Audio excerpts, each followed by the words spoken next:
Good afternoon. How's your day been? With Joe again, who's a mad Spurs fan. We're going to talk a bit about nostalgia. Joe's been to a lot of Arsenal Spurs games, and so have I.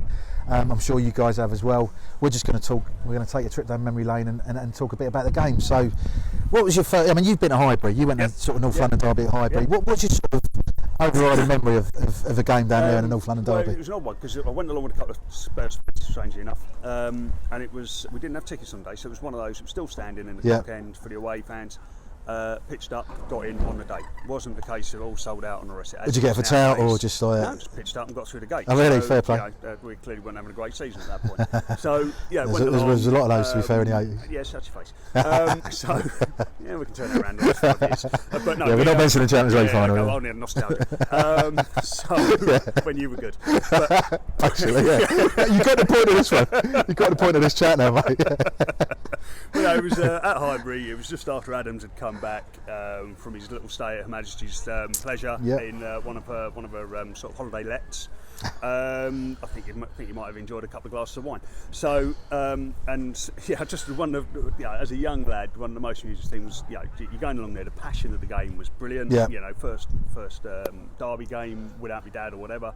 And just the passion was brilliant. The swell of the crowd, everything going on, and then just being I wasn't necessarily the tallest of kids. I think I left growing until 16, so still around sort of 4'8". You still are, aren't you? Well, yeah, and just.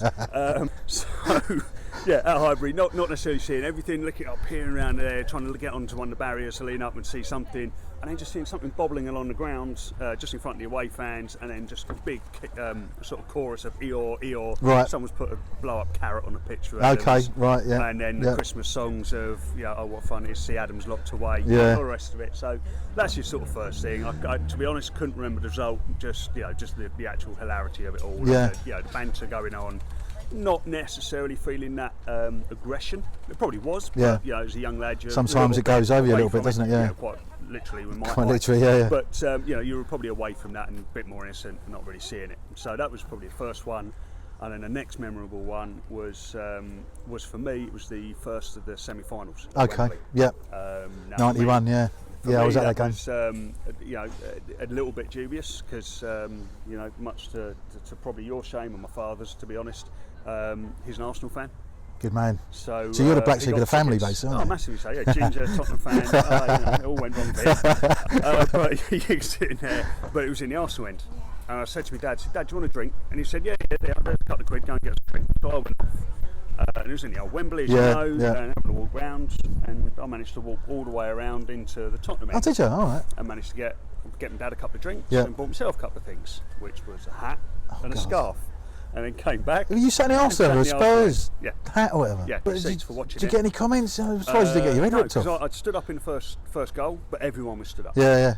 So that was fine. Didn't shout and scream too much, but I was a young lad at the time. Was I 16 and only sort of 5'2"? I'd grown by that point. So no one's really, and it's only 1-0. It was early in the game. No one's really getting stressed. And then obviously the equaliser, stand up, and right, fine, no problem. Yeah, could be the old story of some of the Milk Cup games where you're all confident and then it goes wrong.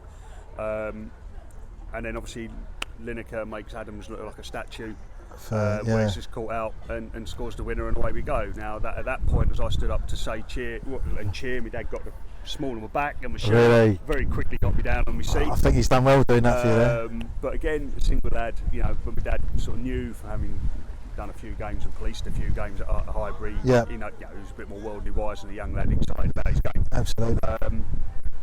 So saw that, enjoyed it, stuffed the bag, stuffed the flag back into the bag, wise thing to kept do. everything out of the way, got us out there, no problems, back home and celebrating in a pub. Blimey. I used to work in as a KP, it was great. Excellent. Well, not excellent, that was dreadful, that was one of the worst days of football I've ever had. I don't know why I just said excellent. 93, yeah. 93, but also, was it a Community Shield?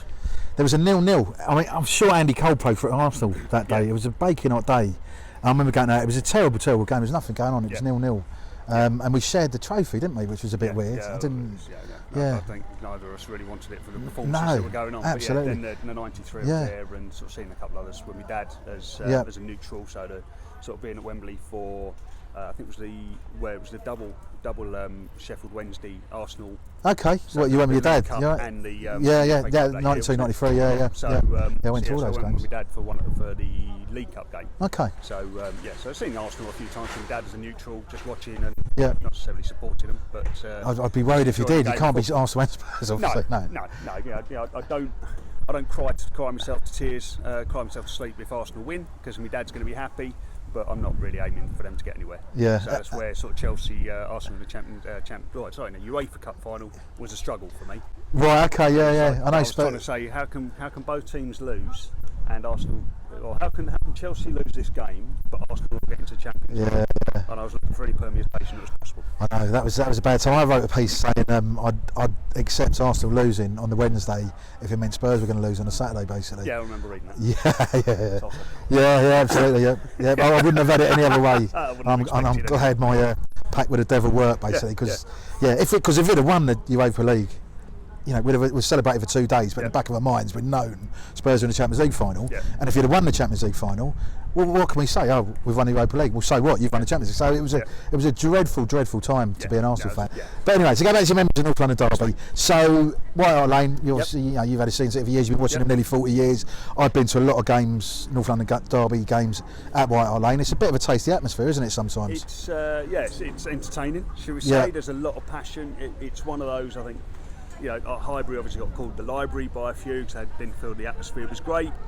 A bit cruel at times. I'd beg to differ in a lot of games. It was certainly, you can really get it going. But at any home game, it can feel a bit quiet at times. Yeah. But there's in that derby game, there was always that little crackle in the air, and you can feel it. You know something's there.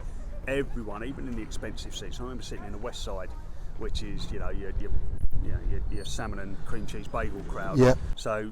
But even then, in that side of the stadium, there was a crackle, there was atmosphere, there was people actually joining in and sing songs. There was an atmosphere going. How would you describe the North London Derby to someone who'd never heard of it? What makes it special? I think it's just the proximity of the two sides. Okay, yeah. In essence, you've got people like you and I. We've worked together, so we sit next to each other at work, all fine and dandy, all great mates. You're coming towards the West London, the North London Derby, you're getting closer and closer, you're not necessarily talking as much. The banter's turning a bit slack, you know it's going to get, when the game comes along, be it midweek or whatever, you know the next time you're going to sit next to each other and work, honestly. one of you's going to have bragging rights, the other one's going to want to have a sick day. So, I've done a few of those, to be fair. It's great fun, and there is that, on the whole, it's good-hearted, just banter. Yeah. It can get a bit spicy on some language and get a little bit well, not physically punchy, but verbally can get a bit punchy. But it's on the whole, it's good natured. Yeah, I mean, I've got to say, I think you're right about what you're saying, but silly.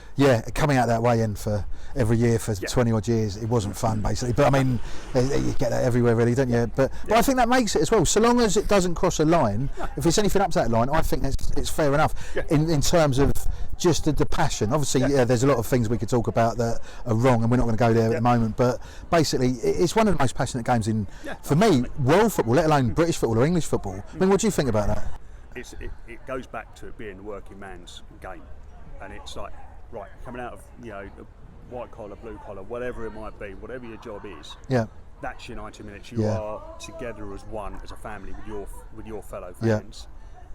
You going in as away fans, you know you're outnumbered. You know you've got to single the way through. You know it doesn't matter what's going on, you've got to give it the bigger. It doesn't matter if you think you're absolutely hammered and just going to get rinsed by the opposition. You've got to give it the big front and just try and bluff your way through and just hope that your game of spoof is better than theirs. Yeah, so there's a solidarity there, there's a camaraderie there, isn't there? And there's a bond, isn't there? And that for me is part of the North London Derby as well. Whatever team you support, whatever divide you're on, basically, No, massively so. Absolutely. In terms of your favourite North London Derby, go on, there's been a few. Obviously, I'd like to think in the 30, 40 years I've been watching, Arsenal have had the upper hand, but I can remember a few absolute beatings on the pitch and off it, but that's a different story. There was a couple of games that you were keen to mention. Yeah, there was a couple going on. Obviously the first semi-final was magnificent, but it's an FA Cup, it's at Wembley. It's not the same because you were in the old Wembley. You were too far away from the pitch. You didn't get that crackle really going. there's been a couple where Tim Sherwood scored a screaming sort of free kick. It was amazing. He must have put the 50p on the right toe that day because he wasn't necessarily my favourite player over the years. Certainly weren't Arsenal fans either. No, it's understandable. But and a couple of goals from Jamie Redknapp over the years. Watching Stefan Freund just wind people up was always brilliant. He was just he was just one that the fans are going to love. Yeah. He was our or hate if you're an Arsenal fan. Yeah. He was one of our he was our version of Jensen. Okay, scored a few more though, didn't he? Well, no, Jensen scored a few more. He scored one, I think, for Arsenal. I think he done better than that. I think Freund was only in a friendly. It wasn't even in a league blimey, game. yeah. So you had all those sort of moments, but you had a couple of sort of League Cup games. I think possibly it was the second leg when Tottenham got to the final and then beat Chelsea. I was at that game. It was 5-1. Yeah, and it was a point where substitution was coming in. Obviously, Tottenham fans are rolling around, they're loving it. Absolutely magnificent time. It was only, let's be honest, it was only the League Cup. In many eyes, it's not really even important, so, it was still painful. It's against your rival, so you want to get to celebrate. Tottenham fans are loving it, having a whale of a time. Then the substitution comes around and Adebayor comes on. Bentner's already on the pitch, he's done nothing, had a little spat, and it's reported that Adebayor had come on, looked at Bentner, pointed at him, gone, I'm on because you're crap. To be fair, and if that's true, then that's just, regardless of whether that's true or not, Tottenham fans are always going to say it is. Absolutely, Why let the truth get in the way of a great story? Yeah, and to be fair, that's pretty indicative of what Adebayor was like and what Bentner was like as well, and that was a game I'd completely like to forget. Let's flip it around a little bit because I could obviously say a few games. And 25th of April 2004 was probably one of my favourites. 4th of March 1987 Littlewoods Cup semi-final replay. It's still my all-time favourite Arsenal Spurs game. Well, Arsenal game basically, let alone Arsenal Spurs. But in terms of your worst Arsenal Spurs games, you can just say one. I don't want to put you on the spot. I can't remember what year it was, but you're going back again. It was sort of League Cup, and it was at White Hart Lane, whether it was a replay or whether it was second leg. And you're going, right, okay, so times when Mickey Thomas was on, you're 2-1 up, you think, we've got a chance, but then you realise, no, I'm a Tottenham fan, I'm watching Tottenham. No, we haven't, this is still not good enough. We could be 6-0 up and 5 minutes left and still have a chance of losing it. And sort of seeing Mickey Thomas come on, or start stepping up and getting the ball, Rocastle having a go. Who was it? Who was your right back at that time? Lee Dixon, it would have been potentially. Viv Anderson before that. Was there. There's players around you that were stalwart Arsenal players that you had respect for. Quite frankly, you never told Arsenal fans that, but they were good players. So you always had respect for them begrudgingly, and you just sort of watch that and just going, we've got a chance, we're ahead, 2-1 up, 2-1 up. Oh no, it's 2-1. Oh no, it's 3-2. Oh, let's turn off the tape. So you get away from it, so you haven't got to watch the end, you get away from that punishment. But so there's things like that. Seeing obviously Arsenal take the victory and then seal the Premiership. Were you at that game then? I wasn't at that game. It was one of those where I didn't have the season ticket that period. I just had the membership. No, fair enough. Some of them, unless you were on it on the day, sort of, and online 5 minutes before it opened, you had no chance of getting these. Well, funny enough, I was actually sat in the Spurs end that day. That was a day and a half, and it's one of those where you put your hands over your eyes, thinking, this will make it look like I'm honestly, I'm really in pain. My shoulders are shuddering, I'm crying, but actually I'm laughing. Blimey, things I could say about that day. But it was an interesting walk back to N5 from N17. But again, so prediction. Give us a prediction for Sunday.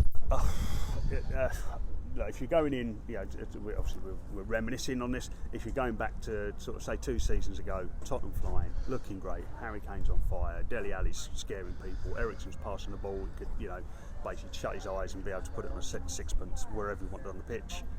You'd put Tottenham smashing Arsenal with the team they had then. They have improved, they are looking better, attacking they're looking a bit scary, but I'm not really going to back you lot. So I'm going to say Tottenham by a goal. Okay. If they get lucky, they'll snuff you out and Pepe will fluff his lines and we'll take a 1-0 win. Fair enough. I mean, from my point of view, I've got to say my favourite game last season was a 4-2 victory in the league. So I would settle for anything like that on Sunday. But Joe, thank you very much. You're an absolute gent. Pleasure. May the best team win. Cheers, mate.